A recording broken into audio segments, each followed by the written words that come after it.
अस्सलाम वालेकुम, मैं हूं सैयद अखिल। आप देख रहे हैं मेरे साथ परभनी आज तक में हम विशेष मुलाकात लेते हैं और स्पेशली हमारे अजमत खान साहब की मुलाकात खासतौर से हम परभनी आज तक के स्टूडियो में इनको बुलाकर लेते हैं। जो देश भर में पूरी तरह से ज्वलंत मुद्दे होते हैं उसी पर चर्चा हमारी रहती है। और आज परभनी के अजमत खान साहब ये जब हैदराबाद में थे और हैदराबाद के अलावा मुंबई में जब इन्होंने फिल्म इंडस्ट्री में काम किया और फिल्म इंडस्ट्री में जिस तरह से फिल्म इंडस्ट्री की जानी मानी शख्सियत सैफ अली खान साहब इन पर जानलेवा हमला किया गया है और इतना खतरनाक हमला हुआ है कि जिस व्यक्ति ने इन पर हमला किया गया है उसे बांग्लादेशी बताया गया है और उस व्यक्ति ने इतना डेंजर हमला किया था कि पूरी तरह से जो हथियार था वो टूट गया है। और टूटने के बाद में उन्हें सैफ अली खान साहब इनकी बिल्डिंग में इनके नौकर थे, ये नौकर क्या कर रहे थे, एक सवालिया निशान पैदा होता है यहाँ पर। उसी के जिम्मन में हम आज चर्चा कर रहे हैं हमारे अजमत खान साहब। जो अजमत खान साहब सोशल वर्कर है और परभनी जिले में सोशल वर्कर के तौर पर जाने जाते हैं और फिल्म इंडस्ट्री से इनका ताल्लुक है।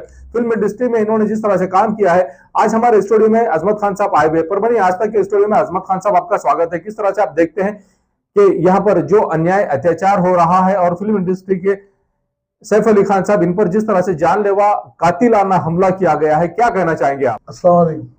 देखिए, जो हालात है ना, जो हालात पैदा कर रहे हैं हिंदुस्तान में लोग, दिमाग से बाहर है। इसके ऊपर सोचना पड़ेगा हिंदू मुसलमान को नहीं कि भाई हिंदुस्तान को लेके कहाँ जा रहे। और फिर वो जो अपनी सैफ अली खान से जो गुफ्तगू चल रही, मैंने उसके साथ में फिल्म इम्तिहान में काम किया था और मैं मेन रोड पे बैठता, मैं बहुत कम वक्त रहता मुलाकात का, फिर भी उसने मुलाकात दिया, बैठे बातचीत करे। तो मैंने बोला भाई देखो, तुमने जो फील्ड चुने अपने वालदा की चुने, और अगर वालिद साहब की अगर तुम फील्ड चुनते तो आप बेहतरीन क्रिकेटर बनते थे। मैं कम से कम 50 से 60 हीरो के साथ काम करा, तेलुगु, हिंदी, ये तमिल वगैरह में। इतना खूबसूरत बच्चा मैं जिंदगी में देखा नहीं। 90 की बात बता रहा हूँ, 1990 या 90 की बात बता रहा हूँ मैं आपको। उसकी दूसरी फिल्म थी, पहली फिल्म शायद आशिक खवारा थी, उसके बाद जो फिल्म आया था ये इम्तिहान था फिल्म का नाम। तो उसमें इतना बेहतरीन काम किया उसने, उसकी सेहत इतना खूबसूरत, उसके हाथ पैर, अच्छा बोल्ड बॉडी बिल्डर आदमी था। इतना मैं 50-60 हीरो देखा और इतना हीरो खूबसूरत में कोई देखा नहीं। मसला अब कैसा आया कि भाई उसके ऊपर अटैक हो गया। 4 फ्लोर उसके ना, 12 फ्लोर की बिल्डिंग है, 4 फ्लोर उसके ऊपर है, उसके नौकर है, ये है 30-35 उसके पास आगे पीछे नौकर रखा उसने। और रात के 2 बजे 1:30 बजे 2 बजे रात को उसके ऊपर अटैक हो गया और मामूली से कोमे की सूरत का उन्होंने अटैक कर दिया बोल के बोला, ताबड़तोड़ हमला हुआ। हर टीवी वालों ने जो भी बता रहा सब झूठ, एक दूसरे से मुखालिफ। पहले क्या पता है, एक बच्चे को लेके उन्होंने उतरा और ऑटो वाले का बयान दिया कि मैंने ले आके दवाखाने छोड़ दिया। वो ऑटो वाला बाद में बोल रहा एक लड़की भी साथ थी जवान और बड़े भी थे बोल रहा। तो ये प्री प्लानिंग जो चल रही ना मुसलमानों के खिलाफ बोलो या इंसानियत के खिलाफ बोलो, ये बहुत भयानक रुख इख्तियार कर रहा है। अब सैफ अली खान की जो प्रॉपर्टी है आप अंदाजा नहीं लगा सकते। इसके वालिद साहब का इंतकाल हुआ तो 40 गांव इसके नाम पे आज भी है। इसका जो घर है 5000 करोड़ के से घर है उसका। और जो सब कई ऐसे महल उसके, उसको खुद इल्म है कि भाई इतने महल इतनी प्रॉपर्टी, क्योंकि ये खानदानी लोग हैं। 300 साल से इनके पास जायदाद रखी हुई है। इसकी दादी जो थी वो ड्रामा थिएटर की, क्या है, ऑल इंडिया ड्रामा थिएटर की सदर थी।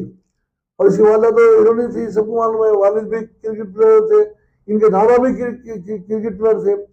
और जो इनका बच्चा जो है, ये इसका नाम जो तैमूर जो बोल रहे, अभी एक शायर है वो, उसका नाम लेना भी मेरे को गवारा नहीं कर रहा। उसको दुनिया में अच्छा समझती थी, वो बीजेपी का एजेंट है। ये तुम्हारा चीफ मिनिस्टर दिल्ली का जो रहा केजरीवाल, इनका सबका ग्रुप है। ये ग्रुप मिलके क्या कर रहे हैं मालूम है, मुल्क को नुकसान पहुंचा रहे। आइंदा दिनों में ये सब सामने आएंगे और 25 का जो साल चल रहा ना, 25 के साल के आखिर में सब ये एकजुट होकर खड़ा रहकर अपना तराना कहेंगे। और हमको क्या करने का है कि भाई हमको बच के चलने का है और नजर रखना पड़ेगा। अब देखो 2 भाई थे ना, वो अशरफ अहमद, अरे हथकड़ी डाल के लाए, उन्होंने बोल रहे भाई हमारे को खतरा आया, हमको इन्फॉर्मेशन मिली, हमको मार देंगे। 30-40 पुलिस वाले है, पुलिस की गाड़ी है, दवाखाने में लेके आए और 2 पट्टे आए और सामने उनका शूट कर दिए। वो बेचारे खत्म कर। अरे भाई हिंदुओं से मुसलमानों से ज्यादा हिंदुओं में फेवर में थे और कई उन्होंने लोगों को नौकरी लगा के दिए, जायदाद दिए, हर वो चीज दिए। और उसके बावजूद भी देखो ये और आया बड़े बड़े दो पुट्टे हुआ कि मारिए चले, देखो तो झोपड़ी पट्टी में रहता उन्हें। अरे क्या है ये? और कब तक जुल्म सहेंगे लोग? कब तक करेंगे? अब मुसलमानों को भी अक्ल होना, और जो हिंदू है ऐसा नहीं है। हिंदू मैं भी हिंदुओं के साथ बोलता रहा कि हाँ अब ये बोलेगा बोले ना कोई हराम खोरों की तंजीम चल रही, सताने के वास्ते, टेंशन देने के वास्ते। इलेक्शन आ गए, वो पकड़े लाए बोले बंगाली है। अरे शूट करो ना उसको, शूट करो। कोई मुसलमान को तकलीफ होती क्या? हरामी को मारे तो? और एक आदमी कर सकता क्या? ये 2 से 3 आदमी का प्लान है। हाथापाई हुई, उन्हें पीछे के अमल में चाकू मार दिया पीठ में, और वो हाथापाई में जब उन्हें जमीन पे गिरा उसकी चाकू टूट के उसके पीठ में रह गई। वो तो शेर दिल आदमी है, ताकतवर आदमी है। और ये जो इनके पीछे जो तंजीमा छोड़ रहे हैं, मैं करीना कपूर के साथ तो नहीं काम करा, करिश्मा कपूर के साथ काम करा। उसके नेचर देखो ना, अपने शौहर के साथ में झगड़ा करी, तलाक ली, हीरो कारोबार करी, उसको सत्यानाश करी। अब ये एक इंडियन हुकूमत ने क्या बोली, भाई इसकी जो जायदाद है इसके तक रहेगी, इसकी औलाद को नहीं मिलेगी। अब इसमें पेज क्या है क्या मालूम है? अब सबसे पहले तो करीना कपूर को पकड़ना चाहिए। तू थी कहाँ पे? एक बहन आके मैं बोली मैं वहाँ पे पार्टी में थी, बोली एक टीवी बता रही, एक टीवी बोली बहन के पास चलेगी रात में, एक टीवी बोली ये मंजर देख के भाग गई। ये क्या है? ये हिंदुस्तान क्या चला रहे? अरे भाई पुलिस कर रही होंगी, सही बोल रही होंगी, गलत बोल रही होंगी, उसका सब अपने जिम्मेदार लोग हैं। पुलिस डिपार्टमेंट में इतने बड़े बड़े लोग हैं, वो जिम्मेदार होंगे। और हमको क्या दिखता? आप बताइए ना, कितने कितने एनकाउंटर में बताएंगे? आप बताओ। 1 2 4 6 8 10, अरे 10 साल से ये चलते आ रहा। इसको मार दिए, उसको मार दिए, उसको मार दिए, और बिना वजह के। अरे भाई तुम कोर्ट लेके बैठे, तुम ही दफ्तर कर रहे, तुम ही खोल रहे, तुम ही शूट कर रहे, तुम ही वो करते रहे। अरे जुर्म की अंग्रेजों के जमाने में हम सुनते थे, लेकिन उससे ज्यादा हमारे को ये जमाने में सुन दिखा। अंग्रेज तो फांसी दे पकड़ के और खुबरा दे, तू भागा भाग गई है, हमारे खिलाफ बगावत करा, ले फांसी डाल साले को। यहाँ तो कुछ इतने बात नहीं है। अरे पागलों की दुनिया में कब तक रहेंगे? मैं बोलो ना, वो बुलडोजर का बुलडोजर बाबा। अरे बुलडोजर बाबा क्या बुलडोजर बाबा है? अरे मुसलमान ये तो हराम नहीं खा रहे या फिर कमजोर हो गए? ये सोच रहे भाई क्या करेंगे बोल के। अरे एक बुलडोजर में चला था और 25 50 100 200 500 1000 लाख खड़ा था, क्या होता? मर जाते। जो मुसलमान मारा हक पे वो शहीद हो रहा। आज हमेशा मान दे रहे, कल हमारे साथ भी क्या होने वाला? हम हर चीज को इंशाल्लाह एक्सेप्ट करेंगे, हर चीज के लिए हम तैयार हैं। जो होता होगा हक बात बराबर करके रहेंगे। अब देखिए बुलडोजर का उन्हें पत्थर मारा बोल के, किराए के मकान में रह रहा बच्चा पत्थर मारा बोल के उसकी 10 करोड़ की बिल्डिंग तोड़ डाली। अरे कौन सा इंसान तुम अपने तौर पर चला रहे? मैं चलो इसको मार दो, इसको कर दो, उसको कर दो, उसको कर दो। अरे हिंदू जमा ही हिंदू है ये, ठीक है अपने बाप का एकदम लिए गए। अरे इनकी हैसियत क्या है? अरे भाई एकदम पुरानी बात याद आई, फूलन देवी हथियारबाजी बेचारी समाजी काम कर रही, उन्हें एमपी बन गए उसकी समाजवादी पार्टी से, आया जेल से छूट गया आपस में, थर मारा, फिर वापिस जेल में चलेगा। क्या है भाई ये? धूल जारी होने से जहां तक बात की जाती है, नवाब पटौदी साहब एक इंडियन क्रिकेटर थे और नवाब खानदान से ताल्लुक रखते थे। इनकी जागीर थी, ये नवाब थे, और नवाब होने की वजह से सैफ अली खान ये नवाब खानदान से ताल्लुक रखते हैं। और एक राज्य में इनकी जो कोठियां हैं ये कई हजार करोड़ रुपए की आज इनके पास में मिल्कियत है। हकीकत में फिल्म इंडस्ट्री में आने का इनका जो शौक था, इनके वालिद मोहतरम की जानिब से ही इन्हें विरासत में ये सब चीज मिली थी। और खूबसूरती तो नवाबों की खूबसूरती होती है, और इस तरह का व्यक्ति अगर फिल्म इंडस्ट्री में आ रहा है और ऐसी सूरत में अगर वो मुस्लिम समाज से ताल्लुक रखता है, तो मुसलमानों पर जो बर्बरियत हो रही है, टारगेट बनाया जा रहा है, जो पैसे वाला मुसलमान है उसे टारगेट बनाया जा रहा है। और यहाँ कॉन्स्टिट्यूशन से कोई लेना देना इन लोगों का नहीं है, संविधान से इनका कोई लेना देना नहीं। संविधान के खिलाफ जाकर जिस तरह से मुस्लिम समाज के, खास तौर से मुस्लिम नाम भी है, तो उस व्यक्ति को टारगेट बनाया जा रहा है। इससे पहले अगर आप देखेंगे तो बात करेंगे हमारे देश के उत्तर प्रदेश, इस राज्य में अतीक अहमद जो 35,000 करोड़ रुपए का मालिक था, इस खानदान को भी पूरी तरह से निस्त नाबूद कर दिया गया है। और यहाँ जिस तरह से उनकी भी जान ले ली गई, उन पर भी हमला किया गया और उसके बाद में महाराष्ट्र राज्य में एक अच्छा रसूख रखने वाले बाबा सिद्दीकी साहब, इनसे भी जिस तरह से जलन और हसद के तौर पर इन्हें भी टारगेट बनाया गया है और इन्हें भी शूट कर दिया गया है। और अब यहाँ पर सैफ अली खान, जिनका इंडस्ट्री में अच्छा लेवल का नाम है, और इन्हें भी टारगेट बनाया गया, इन पर भी जानलेवा हमला किया गया। जबकि हमारे अजमत खान साहब ने यह बताया है कि सैफ अली खान साहब, इनके पास में लगभग 35 से 40 नौकर है, और एट ए टाइम जब इतने नौकर रहने के बावजूद कैसे कोई व्यक्ति आता है और सैफ अली खान पर हमला करता है और जानलेवा कातिलाना हमला करके उन्हें जख्मी करके चला जाता है। इसी बारे में, इसी जिमन में हमारे साथ में चर्चा करने के लिए हमारे साथ में मौजूद है अजमत खान साहब। इन्होंने जिस तरह से इन्हें हमने रोका है और कहा है कि नवाब खानदान से ताल्लुक रखने वाला एक व्यक्ति जो हजारों करोड़ रुपए की जिसके पास में प्रॉपर्टी है, ऐसे मुस्लिम समाज के ऐसे व्यक्ति को टारगेट बनाया जा रहा है। उसी जिमन में बात कर रहे हैं अजमत खान साहब, और इन्होंने किस तरह से प्रतिक्रिया दी है। जबकि अजमत खान साहब, इन्होंने भी सैफ अली खान साहब इनके साथ में फिल्म इंडस्ट्री में काम किया है, कई पिक्चरों में इन्होंने काम किया है और फिल्म इंडस्ट्री से ताल्लुक रखते हैं अजमत खान साहब। उसी जिमन में हमारी बात शुरू है और आप देख रहे हैं मेरे साथ परभनी आज तक। अगर आप पहली बार हमारा न्यूज चैनल देख रहे हैं तो ऐसी सूरत में आप हमारे चैनल को सबसे पहले तो सब्सक्राइब कर लीजिए। सब्सक्राइब करने के बाद में बेल आइकन का बटन जरूर दबाएं।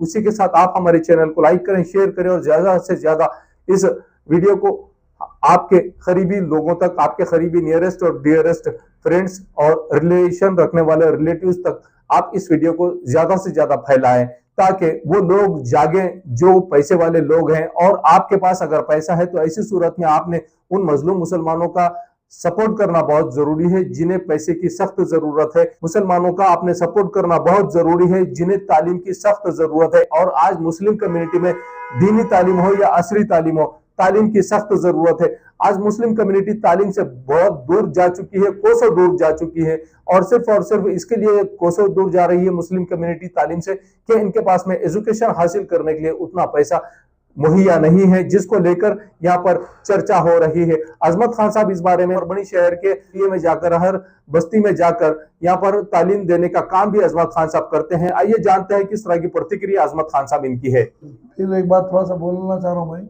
देखिए अपने तौर पे सेफ हो जाइए और जो हालात आने वाले हैं उसका मुकाबला करने आप तैयार रहिए।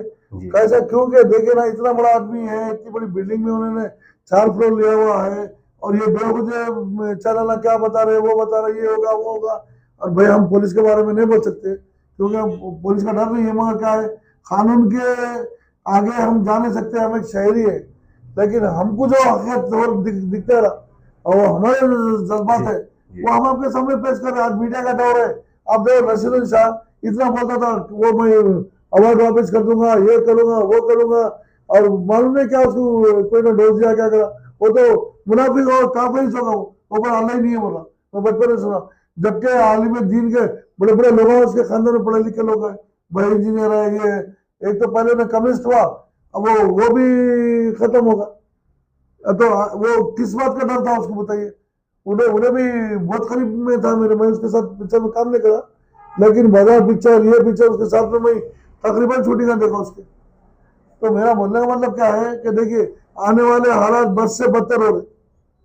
हाँ, और मुसलमान का क्या रूल रहेगा अब इसके अंदर बताइए आप।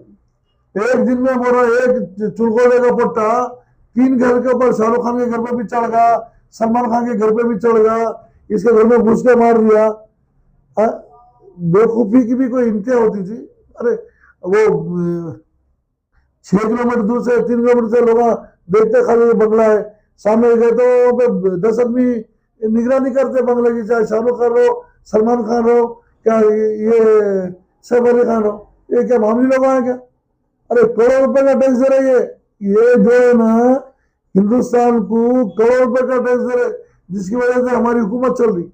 जिस तरह से अजमत खान साहब इन्होंने ये बताया है कि फिल्म इंडस्ट्री में काम करने वाले जितने भी एक्टर्स हैं ये करोड़ों रुपए का टैक्स पे करते हैं इंडियन गवर्नमेंट और महाराष्ट्र गवर्नमेंट को, और जिस तरह से महाराष्ट्र गवर्नमेंट को टैक्स पे किया जाता है, इस बात का खास तौर से ख्याल भी रखना चाहिए कि यहाँ पर हम संविधान के तहत ही काम करें और जिस तरह से मुस्लिम समाज के लोगों को, जो पैसे वाले लोग हैं, इन्हें टारगेट बनाया जा रहा है, मुस्लिम समाज के लोगों से हम खासतौर से परभनी आस्था की जानिब से आह्वान करना चाहेंगे कि अगर आपको अल्लाह तबारक व तआला ने पैसों से नवाजा है तो ऐसी सूरत में आप मुस्लिम समाज के उन नौनिहाल बच्चों पर, उनके एजुकेशन पर पैसा खर्च करने की कोशिश करें और अपने पैसे पर घमंड ना करें।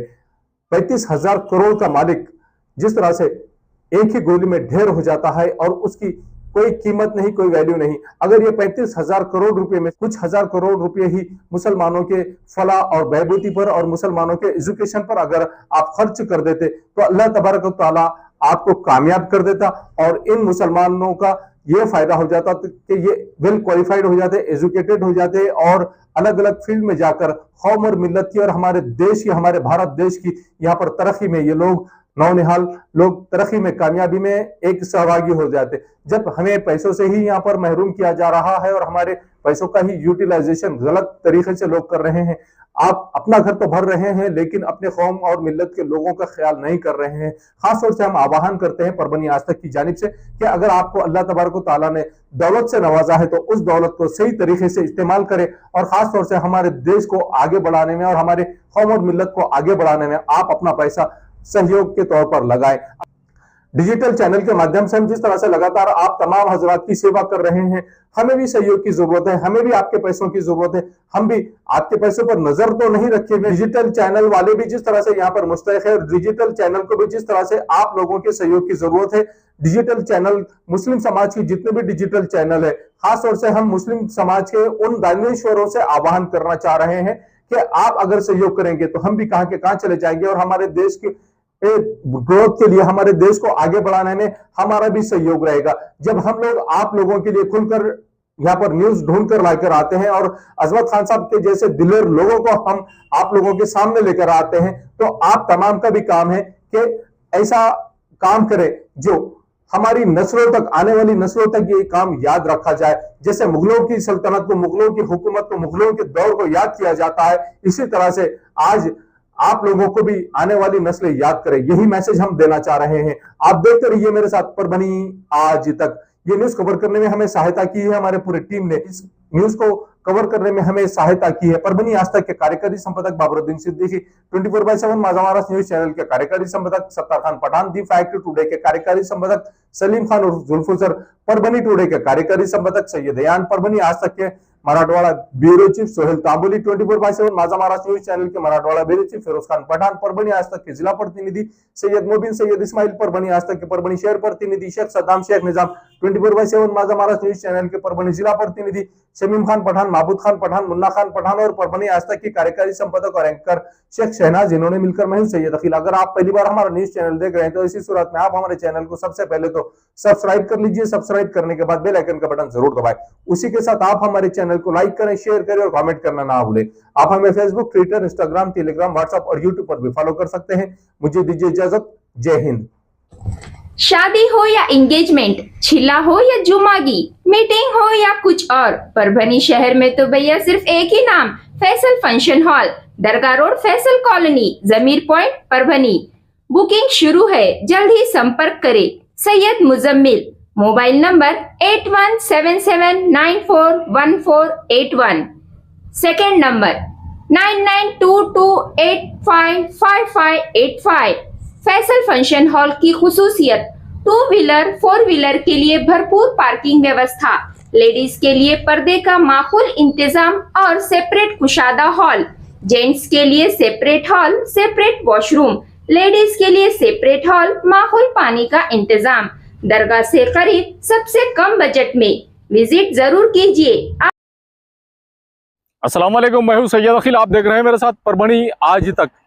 ये परभनी शहर का इफ्तिखार पार्क और इफ्तिखार कॉलोनी का एक रास्ता है जो धार रोड से होता हुआ, ये सीमेंट का रास्ता आप मेरे पीछे देख रहे हैं जो इफ्तिखार कॉलोनी को जा रहा है। स्काई लाइन कंस्ट्रक्शन की जानिब से ये सर्विस दी जा रही है और एनए कलेक्टर लेआउट जो यहाँ पर प्लॉटिंग निकाली गई है स्काई लाइन कंस्ट्रक्शन की जानिब से, ये सुविधा परभनी शहर के धार रोड से होते हुए इफ्तिखार कॉलोनी में और इफ्तिखार पार्क में डायरेक्ट ये सीमेंट रास्ता दिया गया है और ये रास्ता पूरी तरह से उस कॉलोनी को जोड़ने के लिए दिया गया है। हम आपको पूरा रास्ते का लोकेशन देते हैं कि किस तरह से धार रोड से होता हुआ ये इफ्तिखार कॉलोनी और इफ्तिखार पार्क को ये रोड रास्ता सीमेंट रास्ता अटैच हो रहा है। ये सर्विस सिर्फ इफ्तिखार कॉलोनी के वासियों के लिए ही स्पेशली दी गई है। परभणी शहर के धार रोड से होता हुआ जो सीमेंट रोड है, ये सीमेंट रोड स्काईलाइन कंस्ट्रक्शन के सर्वे सरबा मेराज सिद्दीकी इनकी जानिब से बनाया गया है इफ्तिखार पार्क और इफ्तिखार कॉलोनी के लिए। जो रास्ता हम आपको बता रहे हैं, ये जो लोकेशन हमने आपको बताया है, ये धार रोड से होता हुआ इफ्तिखार कॉलोनी और इफ्तिखार पार्क के लिए स्पेशली ये जो रास्ता बनाया गया है सीमेंट रास्ता, ये यहाँ से टर्न होता हुआ ये इफ्तिखार कॉलोनी और इफ्तिखार पार्क में इस तरह से जा रहा है। ये नज़ारा हम आपको सिर्फ और सिर्फ परभणी आज तक पर बता रहे हैं। ये नज़ारा आप देख लीजिए कि किस तरह से यहाँ से शुरू हो रही है इफ्तिखार पार्क और इफ्तिखार कॉलोनी की ये प्लॉटिंग। रास्ता तो आपने देख लिया है कि किस तरह से यहाँ पर इफ्तिखार पार्क और इफ्तिखार कॉलोनी में आने के लिए जो लोकेशन हमने आपको बताया है, धार रोड से होता हुआ जो सीमेंट रोड स्पेशली बनाया गया है स्काईलाइन कंस्ट्रक्शन की जानिब से, ये इफ्तिखार कॉलोनी और इफ्तिखार पार्क की एनए लेआउट की पूरी प्लॉटिंग है। और एनए लेआउट की पूरी प्लॉटिंग आप ये देख लीजिए कि यहाँ पर लाइट की सुविधा किस तरह से अवेलेबल करा कर दी गई है। और लाइट की सुविधा के अलावा यहाँ पर हर प्लॉट के सामने 2 झाड़ लगाए गए हैं। ये झाड़ भी देख लीजिए 15 से 20 फीट ऊंचे ये झाड़ है और हर प्लॉट के सामने झाड़ है। हर प्लॉट के सामने नल का कनेक्शन है। हर प्लॉट के सामने नाली बनी हुई है। सीमेंट और कंक्रीट में जो नाली बनी हुई है, ये नाली भी स्पेशली इस प्लॉटिंग के लिए ही बनी हुई है। अब ये देख लीजिए कि किस तरह से यहाँ पर रास्ते का काम किया गया है और इस रास्ते के काम को अच्छी तरह से डेवलप किया गया, अच्छी तरह से इस रास्ते को सीमेंट रोड को बनाया गया है। इफ्तिखार पार्क में जो सर्विस दी जा रही है, गट्टू के रास्ते का काम शुरू है, गट्टू बिठाना चालू है। जिस तरह से यहाँ पर सीमेंट रोड बनाया जा रहा है, सीमेंट रोड के अलावा यहाँ पर दोनों साइड से जो गट्टू बिठाए जा रहे हैं, ये गट्टू का पूरी तरह से काम शुरू है। और यहाँ इस तरह से एंजॉय करते हुए लोग जाते हुए भी नजर आ रहे हैं। यहाँ पर हर प्लॉट के सामने 2 झाड़, हर प्लॉट के सामने नल का कनेक्शन और हर प्लॉट के सामने से सीमेंट और कंक्रीट की एक नाली, मजबूत नाली दी गई है। ये गट्टू का काम आप मेरे पीछे देख रहे हैं कि किस तरह से यहाँ पर गट्टू का काम दोनों साइड से शुरू किया गया है। इस तरह से हर प्लॉट के सामने रास्ते के बाजू के साइड से पूरी तरह से गट्टू भी बिठाए जा रहे हैं। इफ्तिखार पार्क और इफ्तिखार कॉलोनी में जो सर्विस दी जा रही है, स्पेशली इस प्लॉटिंग के लिए स्पेशल डीपी लाई गई है सैंक्शन कराकर। यह डीपी और इसके अलावा यहाँ पर ये बस्ती के साइड में बस्ती यहाँ पर अवेलेबल है, पहले से ही बस्ती यहाँ पर मौजूद है। और इस बस्ती के ख़त्म होते ही यहाँ पर इफ्तिखार पार्क और इफ्तिखार कॉलोनी, यहाँ पर मेराज सिद्दीकी साहब इनकी जानिब से सर्विस दी जा रही है कि इनके प्लॉटिंग में एक स्वतंत्र डीपी भी अवेलेबल है, लाइट के कनेक्शन अवेलेबल है, झाड़ हर प्लॉट के सामने अवेलेबल है। उसी के साथ में सीमेंट और कंक्रीट की नालियाँ अवेलेबल है। हर झाड़ को महफूज रखा गया है और हर झाड़ को पानी भी दिया जा रहा है। हर प्लॉट पर यहाँ पर नल का कनेक्शन भी अवेलेबल है। इस तरह की सर्विस यहाँ पर। मिर्जा मेस परभणी। अगर आप परभणी शहर में रहते हैं और घर के खाने का लुत्फ लेना है तो संपर्क जरूर करें मिर्जा मेस परभणी। घर पहुंच सेवा खाने के टिफिन के लिए जरूर संपर्क करें। मोबाइल क्रमांक 88302669। महबूब पार्क फंक्शन हॉल, मनसब नगर, जाम पारवा गेट, दरगाह रोड, परभणी। शादी हो या एंगेजमेंट, चिल्ला हो या जुमागी, मीटिंग हो या फिर कुछ और, परभणी में तो भैया सिर्फ एक ही नाम, महबूब पार्क फंक्शन हॉल, मनसब नगर, जाम पारवा गेट, दरगाह रोड, परभणी। बुकिंग शुरू है। Mobile number 9960569383, 8421903333। इसके साथ ही 9822829035। हाजी महबूब अंसारी। याद रहे, आप हर तरह के प्रोग्राम हमारे फंक्शन हॉल में मनाएं। आज ही अपने प्रोग्राम की बुक। क्वालिटी की तलाश यहाँ खत्म। King of belts, Shaniwar Bazaar के पास, Nanalpet corner, Parbhani. Ladies purse, school bag, original leather belt, कमर belt, wallet, body spray, perfume और भी बहुत कुछ। एक बार जरूर आए। किंग ऑफ बेल्ट, शनिवार बाजार, नानलपेट कॉर्नर, परभणी।